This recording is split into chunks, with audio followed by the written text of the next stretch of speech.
बिस्मिल्लाहिर्रहमानिर्रहीम अल्लाहुम्मा सल्लि अला मुहम्मदिन अब्दिका व रसूलिका अल मोमिनीन वल मोमिनात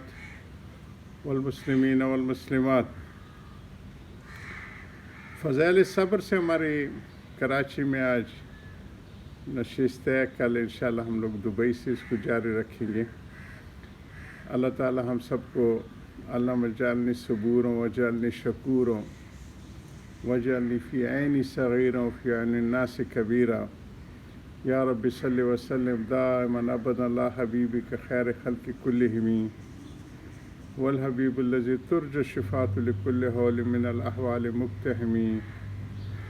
या मोहम्मद तवज्जुबिका इला रब्बिका फ़ी हाजति हाज़िही लितुक्सिली फ़शफ़ू फ़ी अल्लाहुम्मा सल्लि अला मुहम्मदिन सलातन तनज्जीना बिहा मिन जमीइल अहवालि वल आफ़ात व तक़सिलना बिहा जमीइल हाजात वतुताहिरना बिहा मिन जमीइ सय्यात तरफ़ना बिहा इंदका आला दरजात वतुबल्लिगना बिहा अक़सल ग़ायात मिन जमीइल ख़ैरात फ़िल हयात बादल ममात इन्नका अला कुल्लि शैइन क़दीर। औज़ु बिल्लाहि मिनश शैतानिर रजीम। इज़ा असाबतहुम मुसीबतुन क़ालू इन्ना लिल्लाहि व इन्ना इलैहि राजिऊन। अल्लाह पाक ने इस दुनिया में जो इम्तिहानात और आने वाले तकालीफ़ का ज़िक्र फरमाया,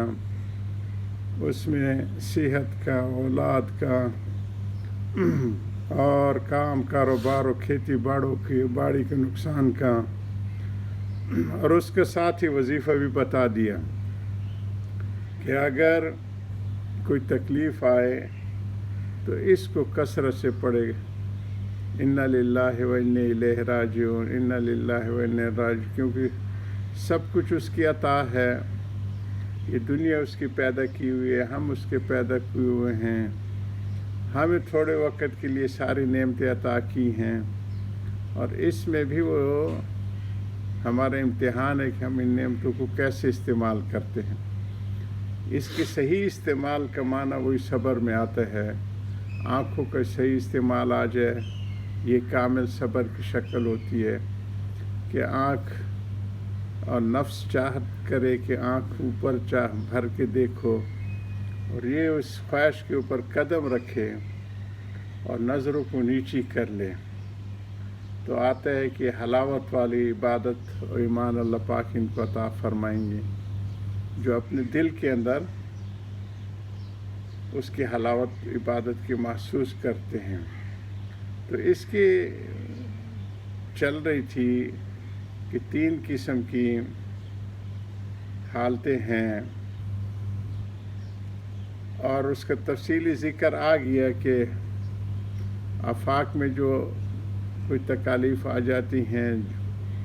जैसे कि समंदरों में ज़मीन आसमान की हालात में ज़लज़ले हैं, बारिशों की ज़्यादती है या कमी है। इसी तरह समंदरों में सुनामी वग़ैरह, तो ये आफाकी चीज़ें होती हैं। इंसान की जिस्म के अंदर कोई तकालीफ़ आ जाती हैं, गो कि उसका ज़्यादातर सबब हम खुद होते हैं। इब्राहीम अलैहिस्सलाम ने जब ज़िक्र किया कि वो नमरूद लोग के सामने, तो मुनाज़रे में फरमाया वइज़ा मरज़्तु फ़हुव यशफ़ी, मरज़ को अपनी तरफ मंसूब किया कि जब मैं अपनी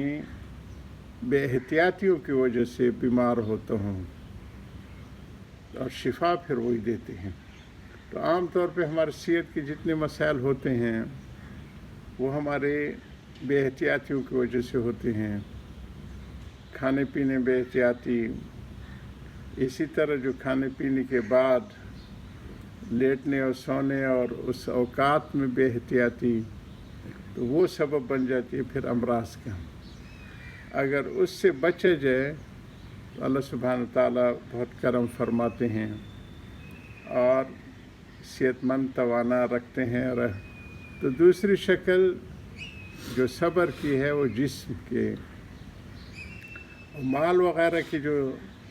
नुकसान आते हैं या औलाद का फौतगी है, इस दुनिया से रुखसत हो गए, तो इन सारी हालतों में वो बशर साबिरीन आए हैं کہ ان کو بشارت سنا دو، اور اذا اصابتهم مصیبت قالوا انا للہ و انا الیہ راجعون، اور وہ ان کو جب تکلیف پہنچتی ہے، چاہے آفاقی ہو چاہے نفسی ہو اور چاہے اولاد و مال میں ہو، تو وہ یہی کہتے کہ دی ہوئی چیز تو اسی کی ہے، حق تو یہ ہے کہ حق ادا نہ ہوا۔ حضور صلی اللہ علیہ وسلم کے صاحبزادے کا بھی انتقال ہوا، ابراہیم کا۔ ان بفراقک لمحزونون یا ابراہیم، اے ابراہیم آپ کی جدائی میں ہم غمزدہ ہیں، اور تبھی غم کا اظہار بھی کیا، آنکھوں سے آنسو بھی بہے، لیکن سکھایا کہ عقلی متاثر نہ ہو کہ رب نے یہی مقرر کیا اور ہم اس کی مقرر کی ہوئی عطا پہ راضی برضا ہیں۔ تو یہ، اور پھر ہم جیسے کمزور بعض اوقات سمجھانے کے لیے ہمارے بزرگان دین دستور عمل بتاتے ہیں کہ اللہ سبحانہ تعالیٰ کی 99 نام جو مشہور ہیں، ایسے تو بہت ہیں پرانی کتابوں میں، اور ہمارے بزرگ 3000 تک اللہ سبحانہ تعالیٰ کی صفاتی ناموں کو کیا ہے، لیکن جو ایک ہی روایت میں من احصاها وللہ اسماء الحسنی، وہ جو ہے 39 جو آتے ہیں، اس میں حاکم اور حکیم بھی ہے کہ اللہ سبحانہ تعالیٰ حاکم بھی ہیں اور حکیم بھی ہیں، اس کا کوئی کام حکمت کے بغیر نہیں، اور اگر حکمت سمجھ نہ آئے تو یہ سمجھ لے کہ حکومت کے تقاضے ہوتے ہیں، کبھی وہ جو ہے ایک چیز کو بناتے ہیں اور دوسروں کو وہ کرتے ہیں،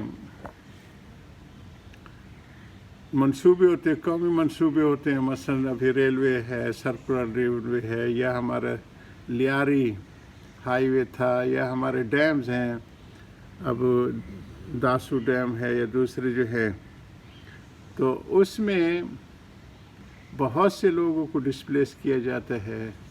تو یہ اسی طرح اللہ سبحانہ تعالیٰ کی یا تو حاکم سمجھ آ جائے کہ وہ حاکم اس کی حکومت کو اختیار ہے کہ جیسے تصرف کرے، اور یا حکیم کا کہ اس کے کاموں میں ہر میں حکمت ہوتی ہے، تو پھر صبر کی وہ کیفیات برقرار رہتی ہیں۔ صبر کے پھر دوسرے حصہ یہ کہ دل و دماغ سے اعتراض ختم ہو جائے، جز و فس ختم ہو جائے۔ یہ بھیانک شکل ہے کہ حضرت نے ذکر کیا، کوئی کہے کہ پتہ نہیں کس گناہ کی وجہ سے، ہم کون سے پارسا ہیں، ہم تو دن رات گناہوں میں ڈوبے ہوئے ہیں، اور ہمیشہ اپنے آپ کو سب سے کوتاہ سمجھا جائے، اور بلکہ نعمتوں پہ حیرانگی کا اظہار کرے کہ یہ نعمت مجھے کس عطا پہ، کس نیکی کی وجہ سے مل رہی ہے، اس کی عطا ہے۔ لیکن گناہوں پہ تو ہم سے ہم سے چھوٹی غلطیوں والوں کو پہلے زمینوں میں دھس دیا گیا، ہم تو 24 گھنٹے غلطیوں میں مبتلا ہیں۔ اور رحمت دو عالم صلی اللہ علیہ وسلم کی طفیل اللہ سبحانہ تعالیٰ اس امت کو من حیث الامت تباہ نہ کرنے کا ان سے وعدہ فرمایا، یا رب صلی وسلم دائما ابد اللہ حبیبک خیر خلق کلہم، وآخر دعوان الحمد للہ رب العالمین۔